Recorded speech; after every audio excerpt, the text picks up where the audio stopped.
Okay, let's give this a shot. Here I have my tall, strong friend, Broly. I'm gonna try reacting to his command grab because someone told me that all you have to do is look at his arm and then jump. I'm not even gonna use any tricks, no tech.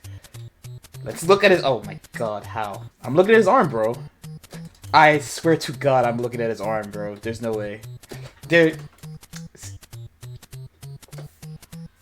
My dome. What's going on, everybody? LK here, back at it again with another video, and today some more Dragon Ball FighterZ for y'all. So I'm actually revisiting something I have explained earlier on this channel, but honestly it was a long time ago, I'm not gonna lie. I wanted to talk about reactions in fighting games, and in this case specifically, Dragon Ball FighterZ. And if you like all the character analysis, match analysis, and everything else I've been putting on this channel, definitely consider liking this video and subscribing to the channel if you already have not. It does help the channel grow. I do appreciate it. Thank you so much. So, reaction. So, we talk about reactions in fighting games quite a bit from game to game, and Dragon Ball is no exception.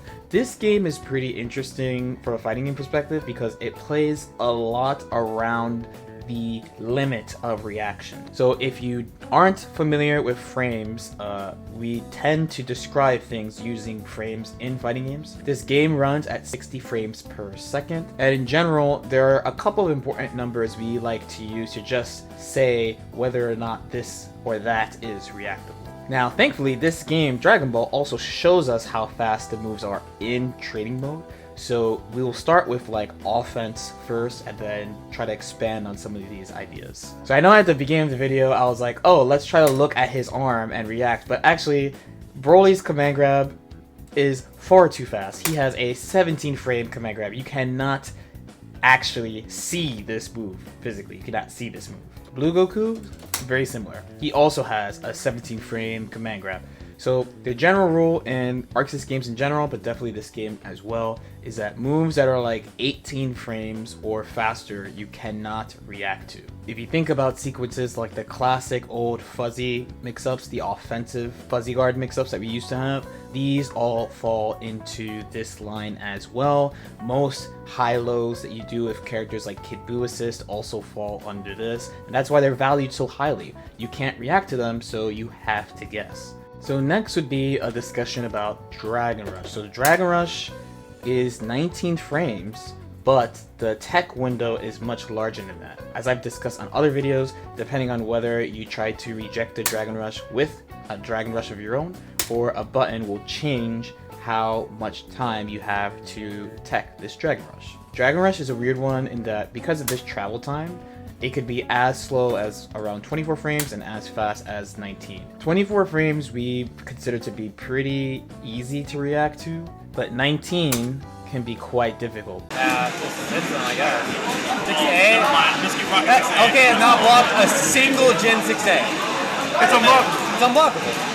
Stupid. But the entire window of Dragon Rush is 24, so during this whole time you could do things to tech the Dragon Rush. This is why I've gone as far as even making a training dummy designed to help me practice against this, because despite the speed and the potential speed of it, you can basically react to this with quite a bit of consistency. You see this at high level all the time as well.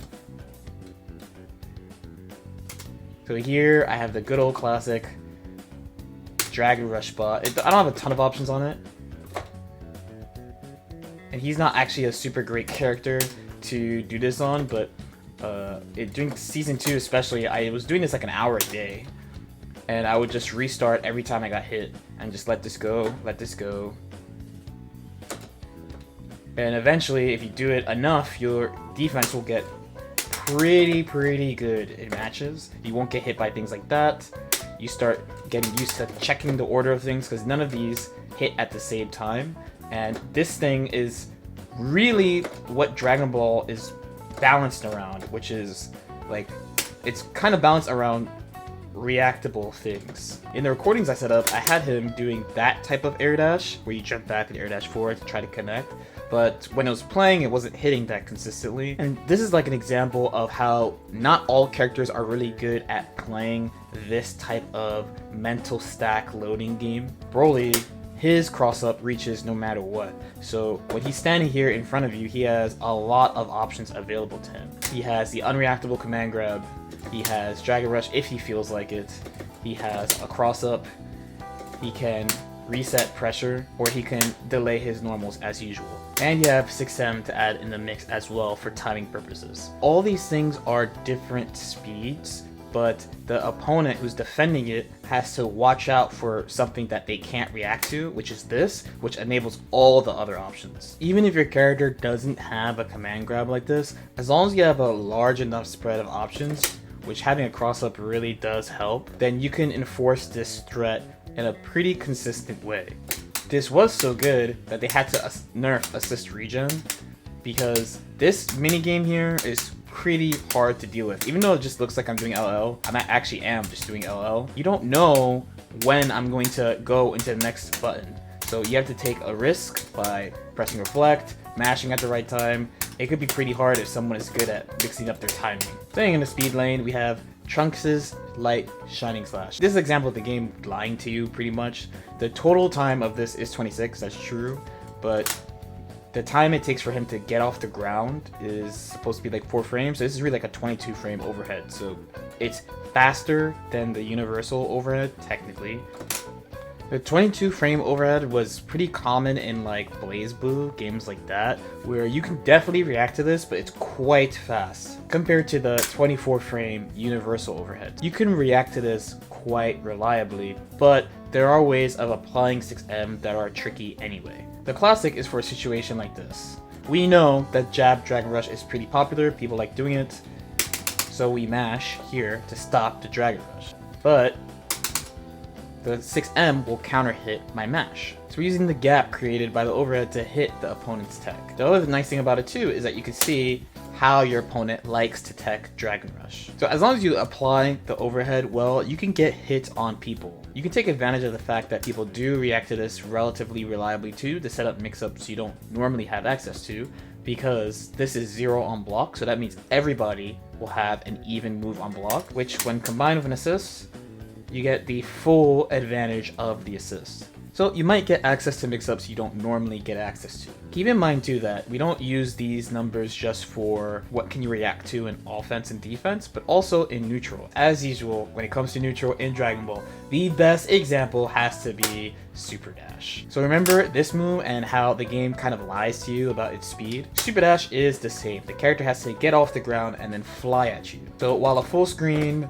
maybe super jump height, Super Dash is pretty slow and pretty easy to react to, mostly because they have to fly all the way to you. One done a little bit closer, like round start, can be pretty hard to react to. On top of that too, when the opponent is kind of floating above you like this, Super Dash stops your momentum before moving. So if you're looking for other things and not Super Dash, even if it's slow in travel time, it will definitely mess with you. Lariats are another example of something like this. Bardock, of course, is the poster boy for this type of move. This is 10 frames. So remember, at the beginning of the video, I said moves that are 18-ish frames and faster are unreactable. So how about a 10 frame traveling punch to the face? At max's range, it's 15 frames, so you still can't really see it. Moves that are this speed are basically, once you see it, it already happened. And let's use our newest character, Baby, Super Baby 2, for one more example. So this is a move I don't see a lot of people talking about, but I find it to be quite good. It's his EX dive. On the ground, you can use it like a lariat, and it's pretty much instant. It's 15 frames. At maximum range, it's around like 19-ish. It's still like quite fast. It definitely falls into the line of once you see it, it already happened. Most people would consider the strength of these moves to just be like, oh, I'm flying at you and I'm calling my assist 1+, but the real threat of moves like these is what I said before.